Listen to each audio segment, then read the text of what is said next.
I've always done for a living what I would have gladly done for free.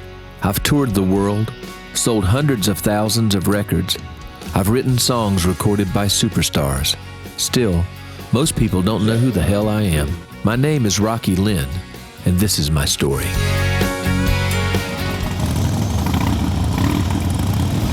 There are times when I knew I was wrong, but I know in my heart tonight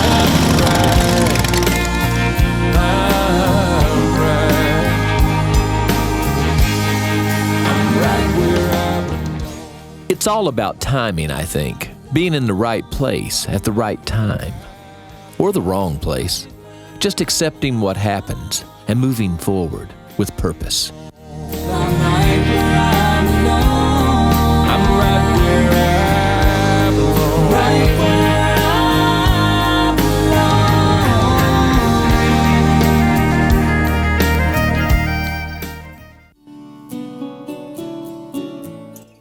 Of course, you can't pick your starting point. You can't choose where you're born. You just have to make the best of it. I grew up here, in the little town of Statesville, North Carolina. I lived here through high school, then left to look for fame and fortune.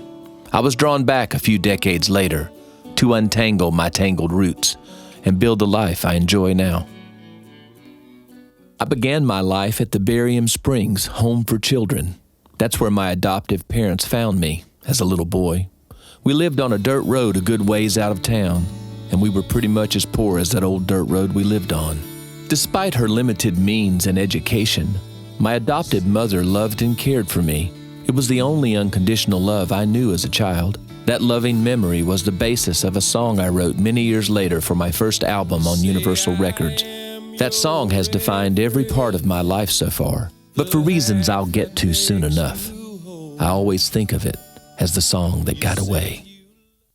The way that song came about is I wrote it with a guy named Dennis Morgan. He's a really super successful songwriter here in Nashville. But in that year, my adopted mother passed away. And she was the first person that ever cared if I had anything to wear, or if I had something to eat, or if I had clean clothes. My whole life when I would say to her, I'd say, "I love you, Mama," she would always just say back, "Well, I love you more." That's just what she always said. And then when she died, I thought, I wonder what she meant by that. And that's where I came up with that chorus. I'd give you my seat on the train to heaven if only one of us could go. Give every ounce of blood in my body if no pain you'd ever know. I'd fight every evil that ever came against our door. I know how much you love me. I love you more. I think it's a truth. It's how my mother felt about me. It's how I feel about my children. And when we get to that point that we have someone that means more to you, then we're finally getting in touch with the human condition, the universal truth that we all kind of want, for someone to love us more than themselves. Like every kid, I dreamed of a better life, of better things. But in my case, there was really only one thing.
my mom and I went to the First Baptist Church yard sale in Statesville, North Carolina, and there was a phonograph and 2 recordings, and they were 75 cents.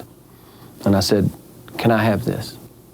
The 2 albums were Kiss Alive, the first Kiss Alive record, and a Jimi Hendrix record, Axis Bold as Love. And I ordered a guitar from J.C. Penney's, and that was my first guitar. Right after high school, I joined the United States Army.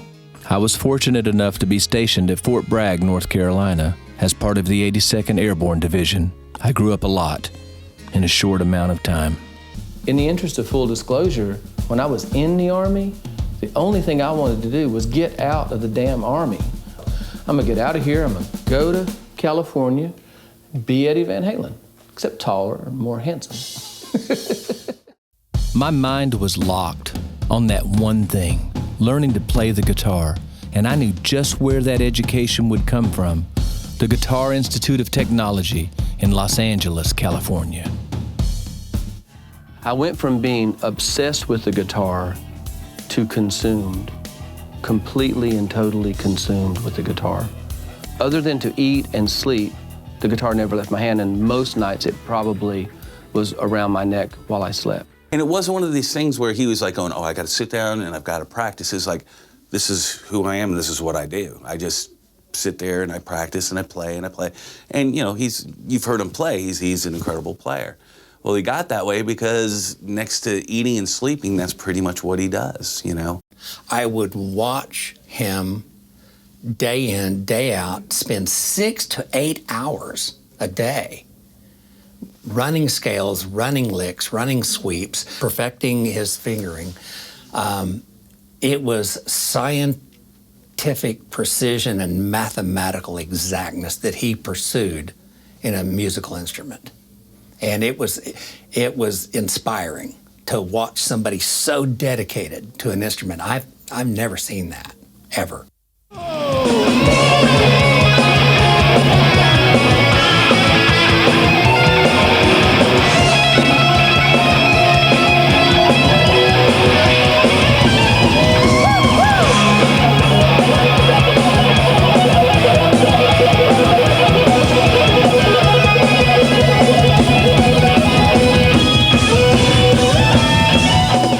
I was living in Hollywood, California, and playing on the Sunset Strip. I played at all the legendary venues, the Troubadour, the Roxy, Gazzarri's, all of the places that my heroes had played just a few years before. And for a kid from a dirt road in North Carolina, it was for sure a dream come true.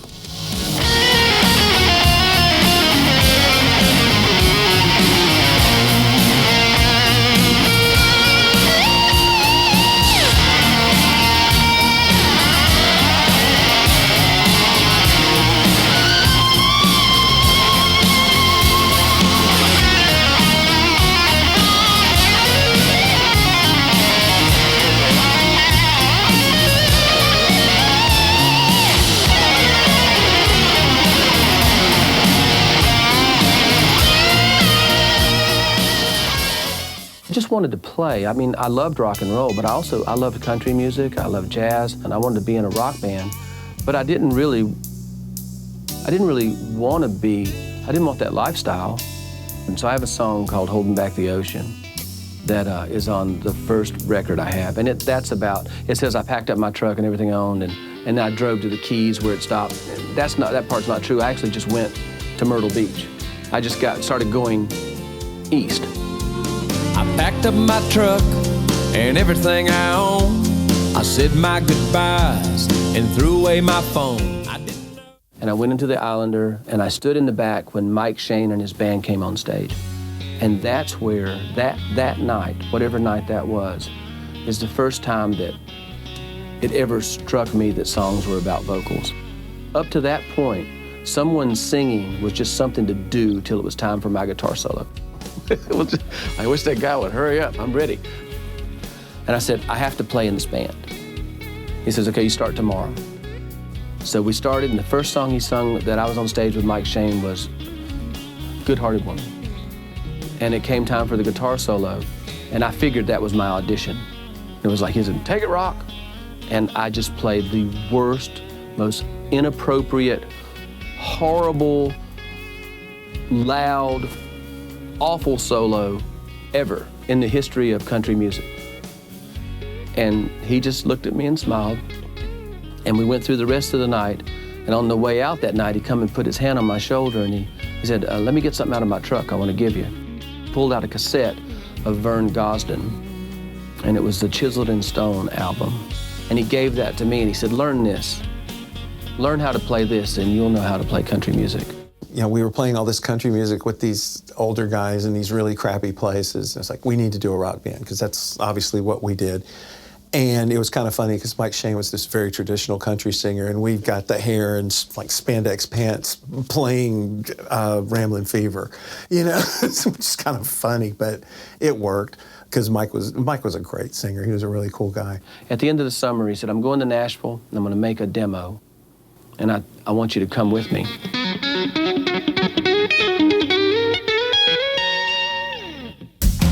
I'm just glad to be here, 'cause we're all just passing through. I'm glad they got a band and a bar full of tan girls in cowboy boots. I'm just glad to be here. How about you? Woo-hoo-hoo. Nashville was a different kind of town in those days. The people in the music business met you with open arms. Everybody was in the same boat. I played on all kinds of demos, every honky-tonk we could book. And in 1996, I released my first album called Lock and Key and produced my first music video. Wanna turn my double-wide vinyl-sided mobile home into a honky-tonk bar. Sit up in the Sunnyside trailer park and open up after dark. My brother Bubba can valet park your pickup in my yard. When I turn my double-wide vinyl-sided mobile home into a honky-tonk bar. Printer's Alley was where musicians serious about learning the art came to hone their craft. It was only a mile away from Music Row, but it might as well have been the moon. I ended up being the band leader at a place called Barbara's. Merle Haggard's guitar player, Red Volkart, was the band leader across the street at Skulls. In 1999, I released the album A Boy Like Me, which captured a lot of my thoughts about life on the road.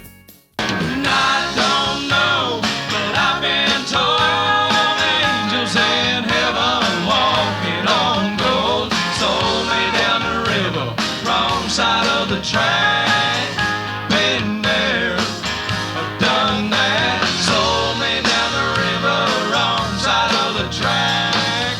Been there, done that. The guys who played and toured with me at that time were kind of crazy. That is, just as crazy about playing music as I was. He shames me. You know, it's like I'm upset that my cable's out or something, and this guy was born in a dumpster or whatever. And it's, you know, he's just and he pulls everybody along with him. You can't hang around that guy and not get. I mean, you won't hang around. You'll either fall by the wayside or you'll get pulled into the stream because he's leading. I had 3 or 4 rotations of musicians, and when I'd wear them out, I'd get somebody else in. The only constant was John, my blind piano player.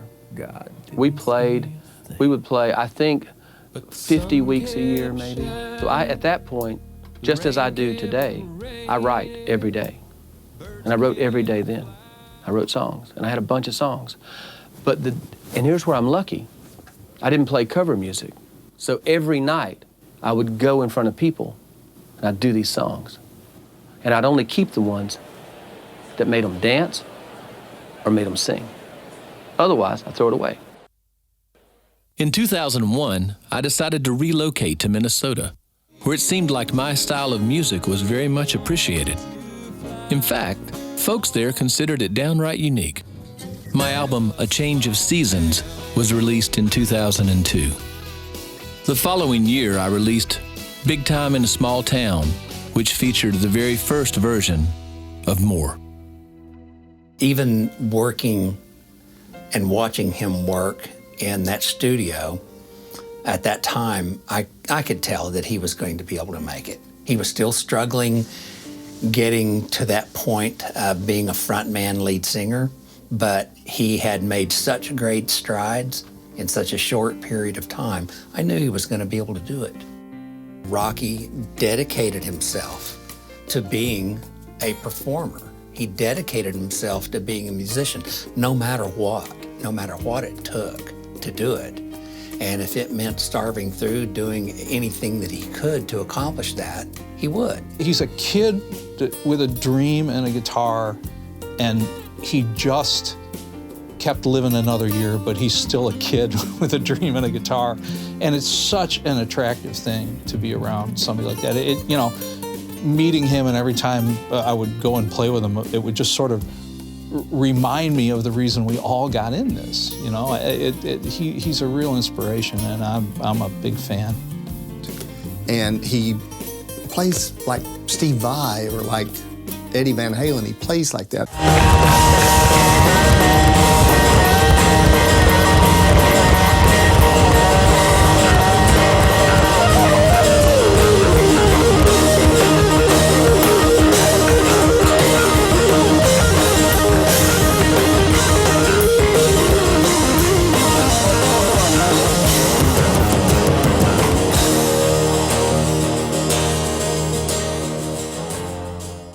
One cold, snowy Minnesota night, I was booked to play at this cool bar called St. Patrick's Tavern. As fate and time would have it, a Warner Brothers executive was in the room. After my first set, she had a few choice words for me. She came up to me and she said, "What the f*** are you doing here?"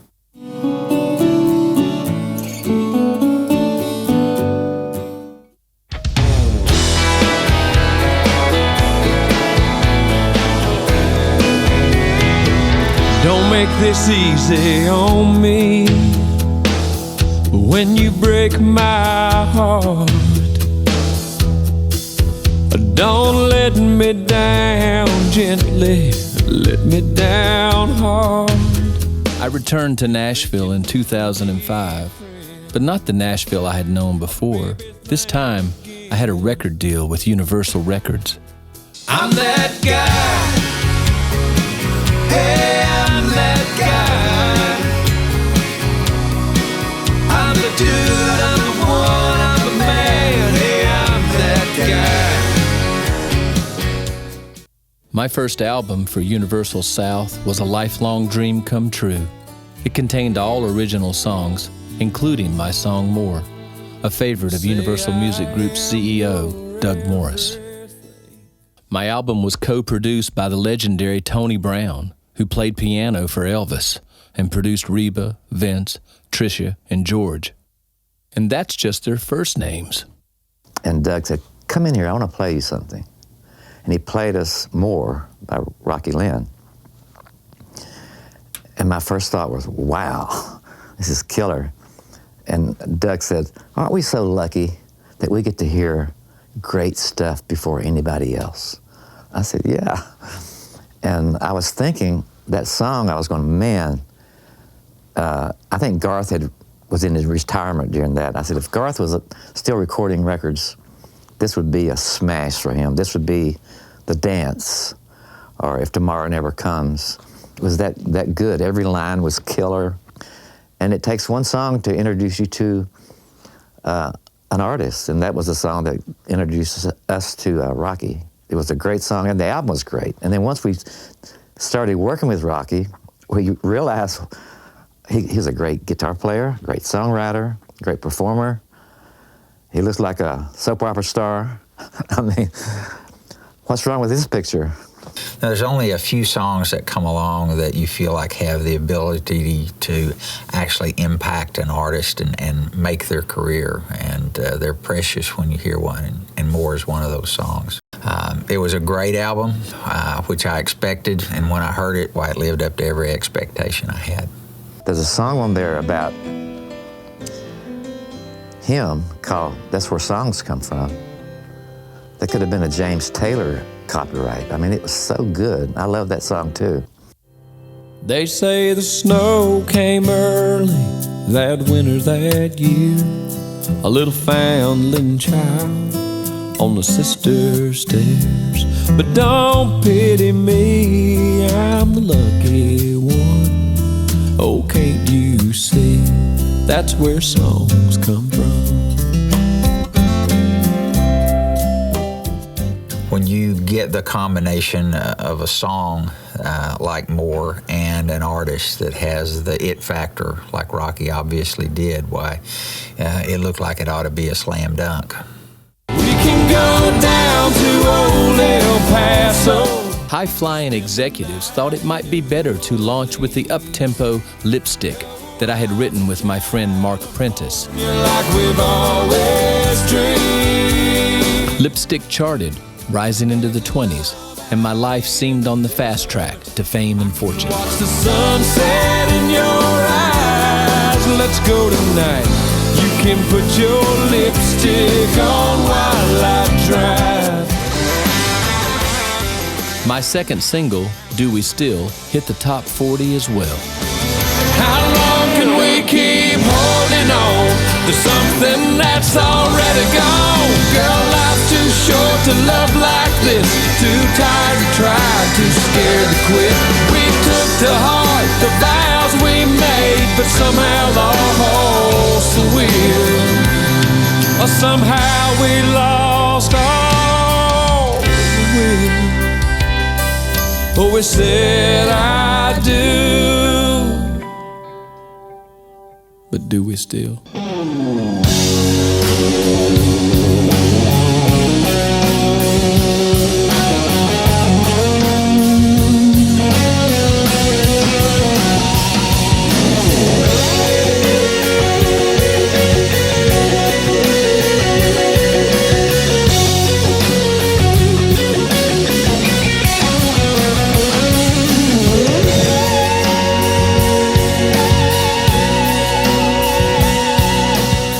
Finally, Universal released More, but at that point, the label faced serious headwinds.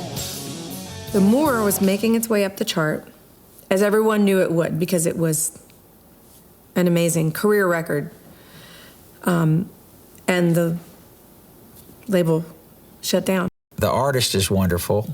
The song was an incredible song, and there was a live show and everything that you hope for as a label head, but we just didn't have the right timing. We didn't get the lucky breaks we needed. And that's what I love about Rocky. He's not carrying a grudge about it. He's a true artist. oh, can't you see, that's where songs come from.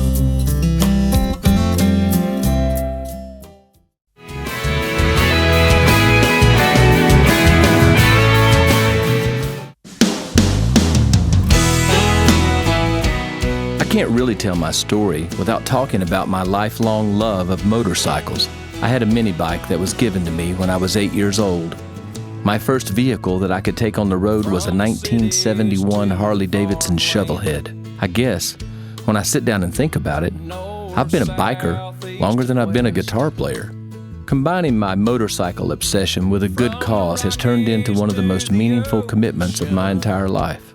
About 2 years prior to signing with Universal Records, I started a nonprofit charity called Tribute to the Troops with my dear friend and fellow patriot, Greg Smith. The idea was inspired by my song Home, which I wrote when I was serving in the Army. I would dedicate it to the men and women who serve our country every night at my gigs. Mothers have your children. There's danger in this land. Father, please forgive me, for I know not who I am. Fly home, my sweet angel, from sea to shine.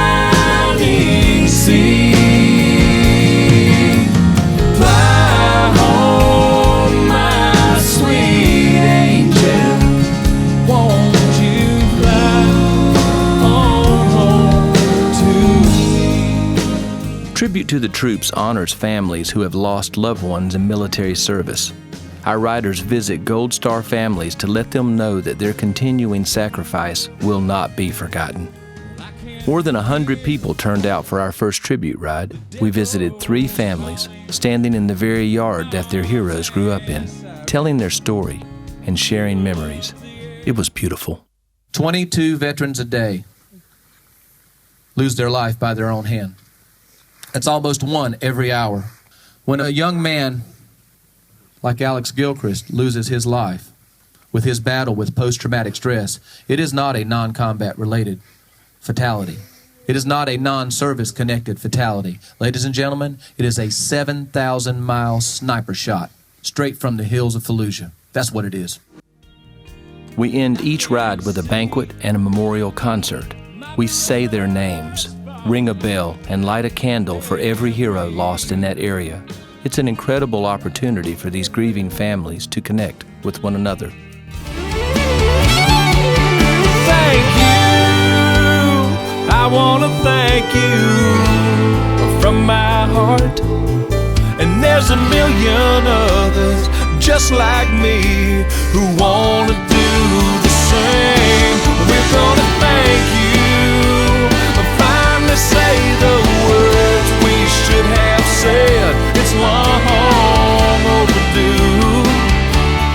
We want to thank you. It's so long overdue. We want to thank you.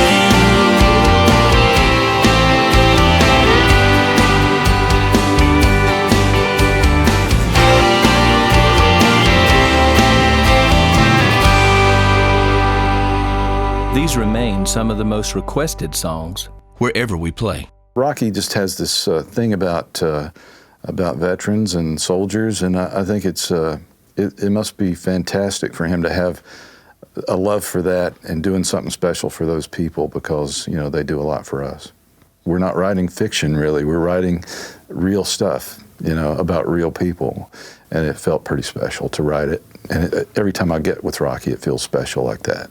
He comes from a unique place because he not only has a heart for it, he's one of them. And the impact that I've seen him have on people in those live settings and what people come up to him and say afterwards, it's profound.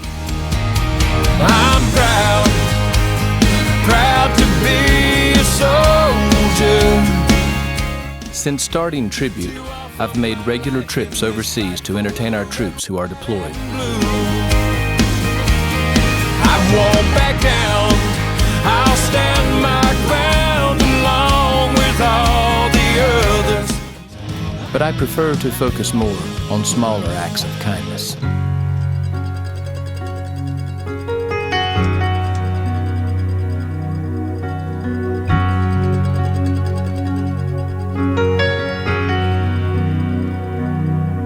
He's there in his uniform, proud.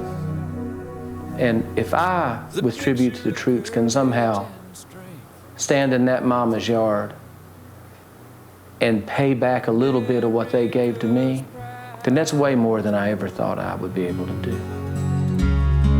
A little boy in a uniform, 5 years old, in the backyard playing war, dreaming of everything he could be in this land of the free, just like his old man did back in Vietnam. He was gonna be a hero for sure, that little boy in a uniform.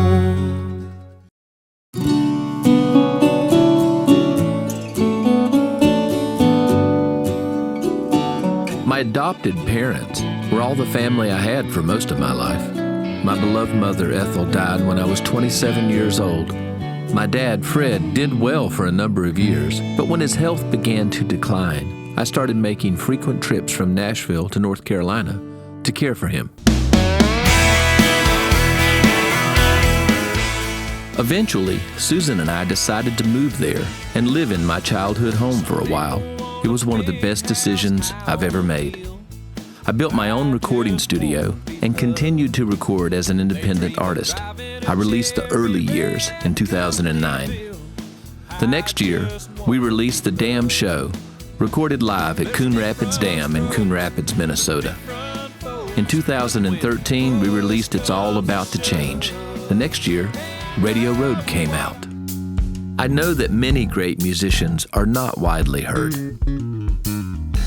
They don't get the audience that they deserve, so I spend some of my time these days trying to help a few of these great musicians move closer to their dream. Big time in a small town, everybody's coming from miles around. When the sun comes up, we'll be getting down. It's a big time in a small town, everybody's coming from miles around. When the sun comes up. Susan and I also get involved with some of the local goings-on in our small town, appearing at festivals like Statesville's own Carolina Balloon Fest, second only to Albuquerque, New Mexico.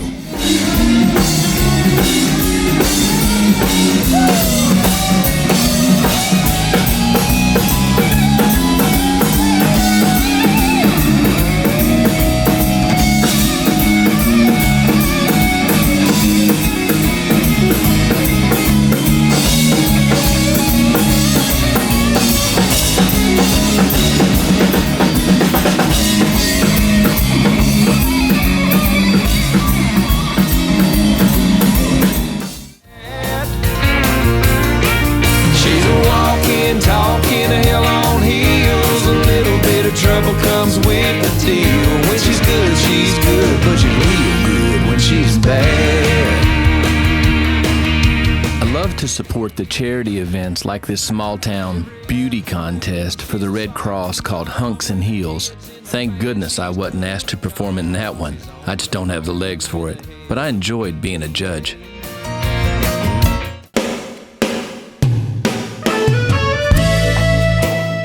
We had tried for years to locate Rocky's biological family. He signed up for several ancestry programs, and for a long time, we heard nothing. One day, out of the blue, Rocky heard from his biological half-sister.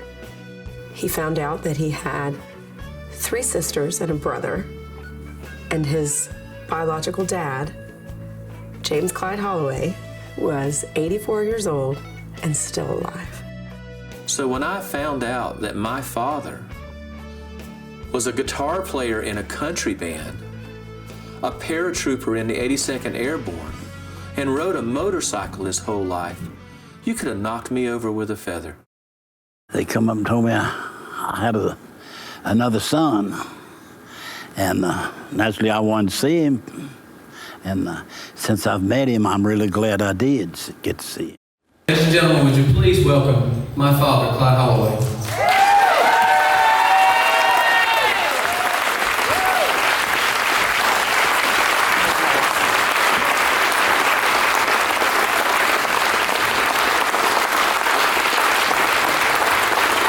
It's a pleasure to be here. I'll tell you that.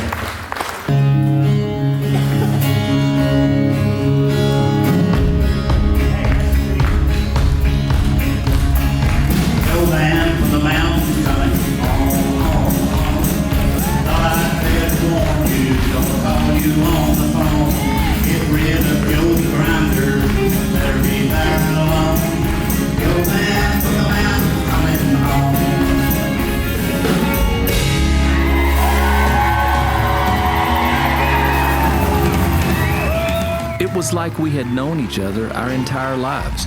Our mutual love of music was a special bond. Thank you. Oh my God, I love you. Meeting you is one of the most wonderful things that have happened to me in my life. Honey, I love you too. We spent lots of afternoons singing songs together, like hand in glove. But on one occasion, he surprised me with an amazing gift. But I want you to have this. Oh. Open it up. If you don't want it, we'll throw it in the fire. But I know Hey, just open it up. We'll sing one. There you go. Oh, no. My goodness, Clyde. That's a Martin D35. Mm-hmm. A Martin guitar is more than just a guitar. I was here. It's an heirloom. It's something that a guitar player, once he gets his hands on a Martin or a Gibson Les Paul or a Fender Telecaster, whatever their weapon of choice is, they cherish it. And he had one. He had a D35 that he played all those years at Ghost Town in the Sky, at the VFW. Whenever you go see Clyde Holloway, Clyde would be playing that guitar. And I know how much that guitar meant to him.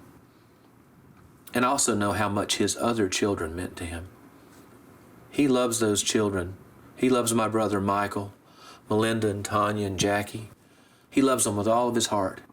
He said, son, I want you to have this.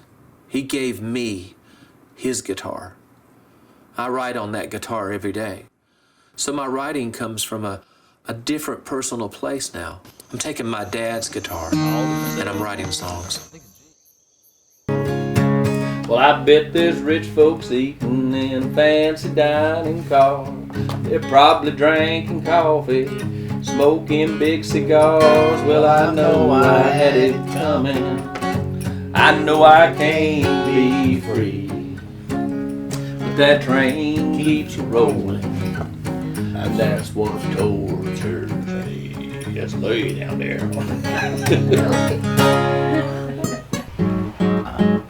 I love this. You sure you want me to have this? I do. It means the world to me. I really appreciate it. I want you to have it, honey. I will have it for the rest of my life. Fast forward 3 years later, COVID, which put a stop to our filming and all the things we were doing. And Clyde Holloway, my father's on his deathbed. And I said to him, he hadn't spoken in a day at that point. And I said to him in his ear, I said, tomorrow's tribute to the troops, Florida, but I think I'm not going to go. Because we knew that it was the last hours of his life. I said, I'm gonna stay here and I'm gonna be with you. And he opened his eyes and he looked right at me. He took my wrist just like he did the first time I met him. He said, you go, son. It's important. He died a few hours later.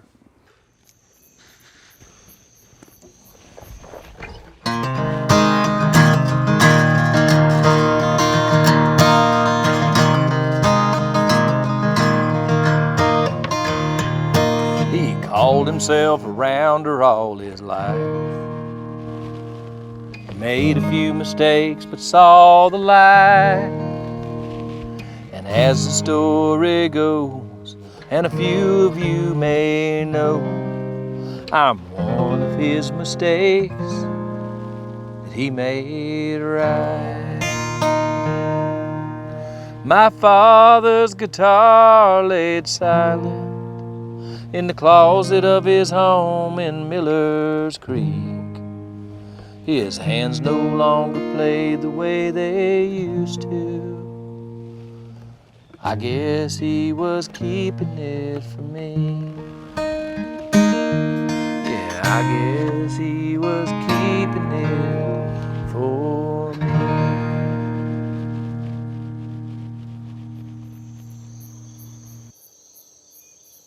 Yeah, Clyde, it's been a hell of a ride.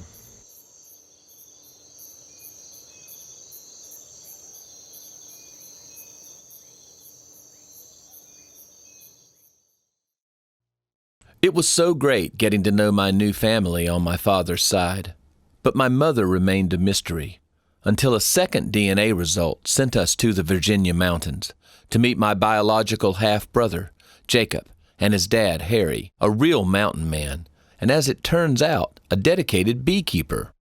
Unfortunately, the news was not all good. My biological mother had passed away many years ago.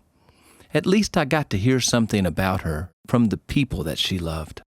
I've always had a complicated relationship with my mother, who I don't know. and who I never met.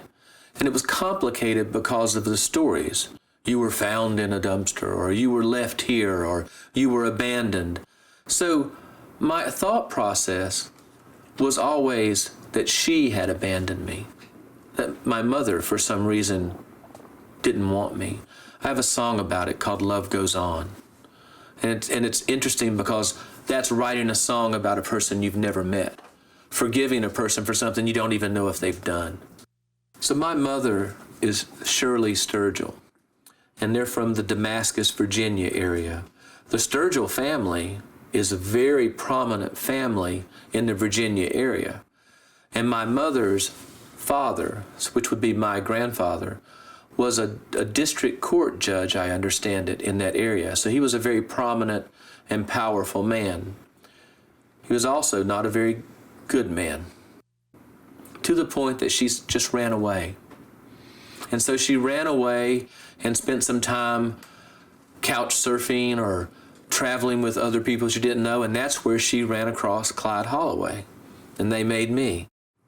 Well, eventually, she came home, but she was with child.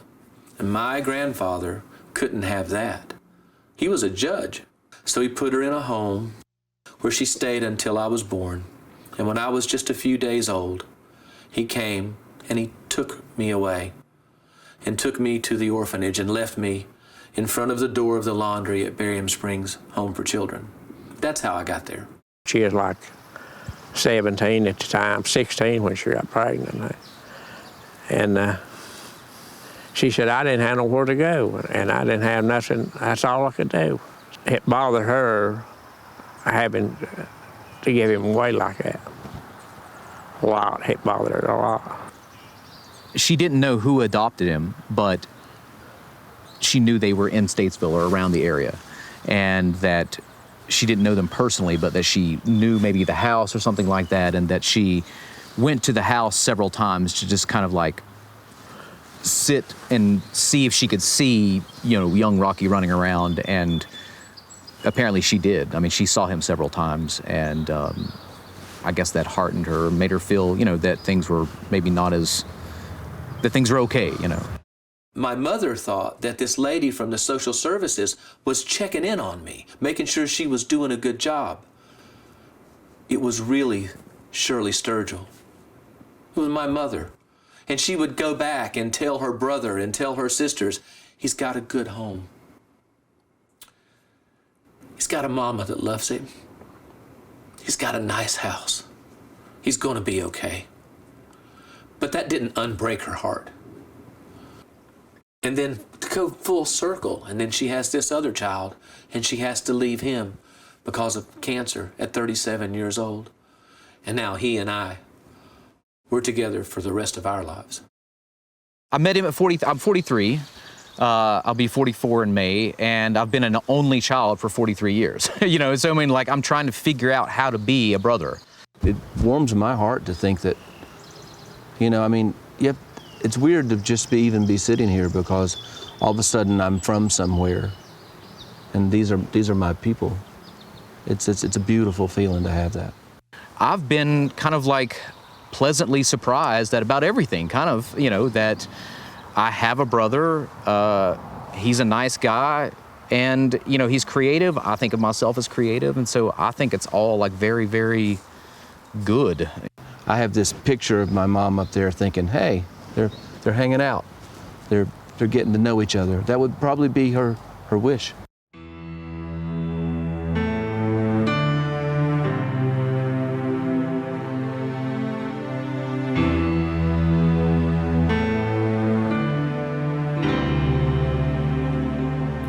Forgiving you is the one thing that I thought that I might never do. When I think of you, I've left all that anger behind. Your memory's gotten sweeter with time, and I realize, even though you're gone, love goes on. Jacob, my brother, and I, we went and placed flowers on my mother's grave, who was buried beside her mother, my grandmother, and then her mother, my great-grandmother. So I went from having roots like little blades of grass to roots like that big old oak tree in the backyard. For generations of Sturgills and my brother paying tribute to my mom. It was the most beautiful thing I think I've ever done in my life. I think that every adopted kid in the world always has a yearning to know, well, where did I come from? Who am I? I wish I could meet you for the first time today and know what I know now. And then to find out that the extensions of me that made me were an awful lot like me gives a sense of closure and a sense of fulfillment that I think can only come from knowing your real roots. I began this a fatherless son from an orphanage in North Carolina, and I ended the son of Clyde Holloway and of Shirley Sturgill, and having family that I love and I adore. Love goes on.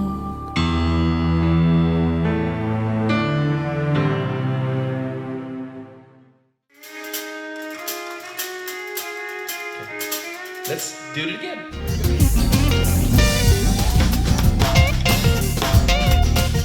There comes a time in your life when you surround yourself with the people who make you laugh. You forget the bad and focus on the good. You love the people who treat you right and pray for the ones who don't. Falling down is a part of life, but getting back up, that's living. The music's great, but every person in this band is a comedian. All the time. Like this guy right here.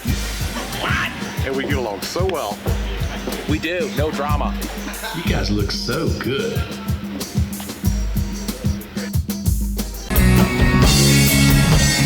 Building a new band here in North Carolina was really a blast. Now we're all set with Doug McCowan on drums, June Annis on bass guitar, Mark Holland playing the keyboards, and Dirk's daughter Daylin rounding out the group with her beautiful vocals. What a great group of folks here. On our album Love, we tried to capture that on-stage live feel, while at the same time breaking some new ground for us musically. I would just take a guitar and I would say, here's how the song goes. No chart, no recording, no bass line from Rocky, no drum line from Rocky. Just here's me sing it. And then we would stay in that little front area of the studio on the couch and bang away at it till we had it. I fight the good fight, even if I lose. I answer for myself, if it's heaven, if it's hell, I'll be the one to choose. Who's gonna love you now? Who's gonna love you now? Who's gonna love you now? Now that I'm gone. I wanna ride till I run out of highway. I wanna breathe as long as I can catch my breath. I wanna watch the sun come up out of the ocean and go down to the deep blue sea. I don't have the answers. If you think I do, then run away. I'm not a martyr, not a hero, not a saint. But if you think it's over for me, it ain't.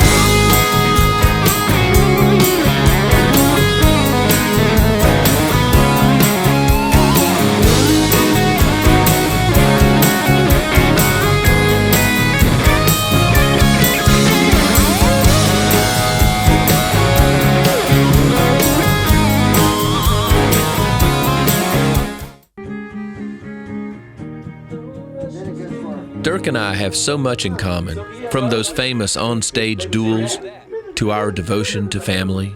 Did I mention that our lovely backup singer, Daylin, is Dirk's daughter? Daylin started singing with the band at the tender age of 12 years old and became the inspiration, along with my own daughter, for the song Real World. Stay young, as long as you can, girl. Just let life unfurl. Don't rush into the real world. Don't be afraid to take your time, girl. I know all your dreams someday will come true. It's gonna be alright, girl.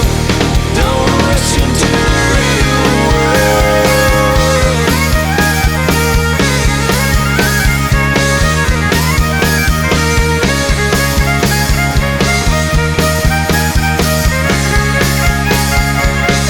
Don't rush into the real world. Don't be afraid to take your time, girl. I know all your dreams someday will come true. It's gonna be right, girl. Don't rush into the real world.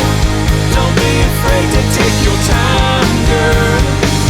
I know all your dreams someday will come true. It's gonna be right, girl. Don't rush into the real world. You know, I never forgot that advice that Tony Brown gave me a long time ago. For the Love album, I redesigned and updated what has become one of our signature songs. I think finally, the time has come for more to have its day. You know, it's timing. Everything's timing. So this documentary could be the thing. It just takes things lined up to go, where have you been? He's got all the ingredients of a star. He's got stage presence, charisma, confidence. I'm just glad to see that some people don't lose their drive and their blind faith. Never lose that blind faith, man. That's priceless. Tony couldn't be more right. I've had many mentors like him help me through the rough times. The point is, I made it to this point. I'll never stop using the gifts and abilities that God gave me to make my music or try to be a good citizen on this planet. I hope somebody is inspired by this film to believe in yourself always, to know that whatever knocks you down, you can get back up, you can keep going, because life always gives you one more shot. Let's try starting it right.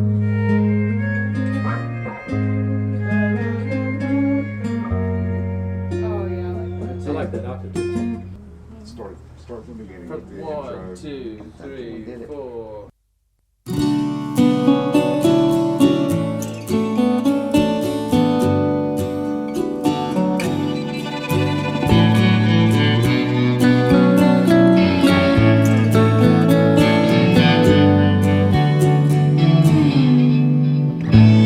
You say I am your everything, the half that makes you whole.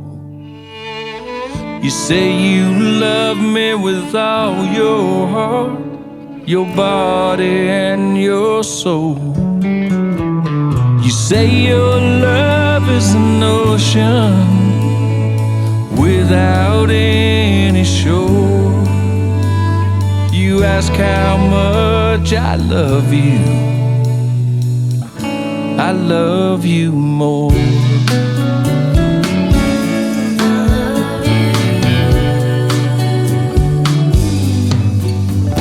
Waking up with you in the morning, seeing your smiling face, makes me feel like God has put us in a permanent state of grace. Your kiss tells me you need me like nobody has before. You say how much you want me, I want you more. I'd give you my seat on the train to heaven if only one of us could go. Give every ounce of blood in my body, drag you out from the undertow. I'd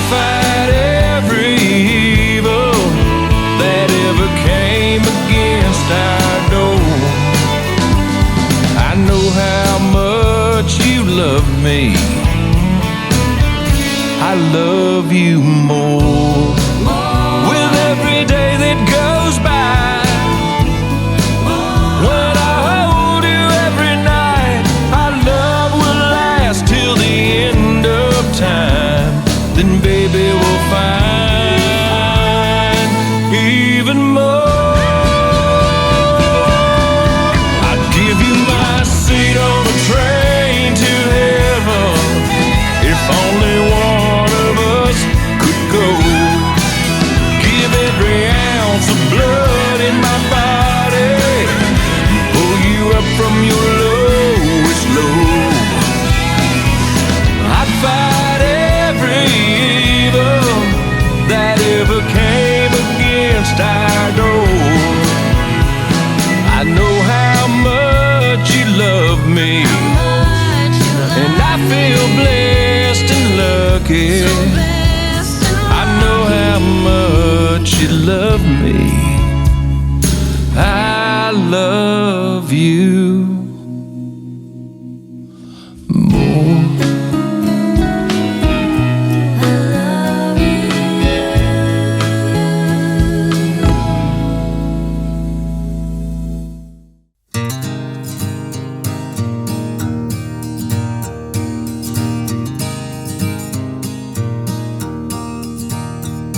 My father's guitar laid silent in the closet of his home in Miller's Creek.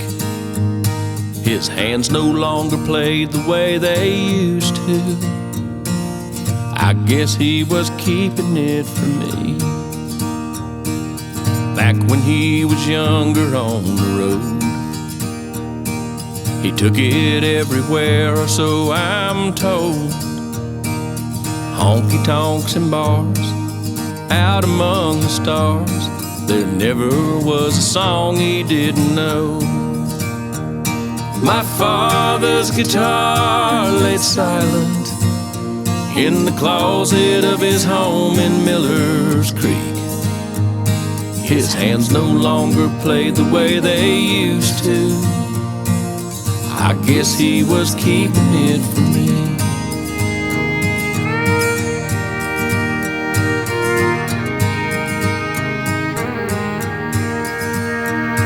Remember how it felt when he told me he'd always dreamed of Nashville, Tennessee. Writing country songs, I knew it all along. We shared more than just our family tree.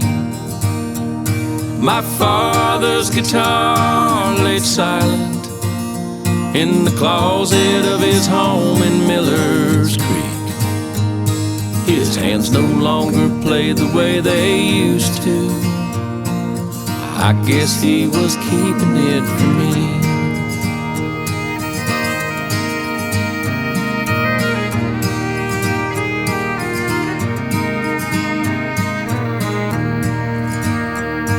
He called himself a rounder all his life. He made a few mistakes but saw the light. As the story goes, and a few of you may know, I'm one of his mistakes that he made right.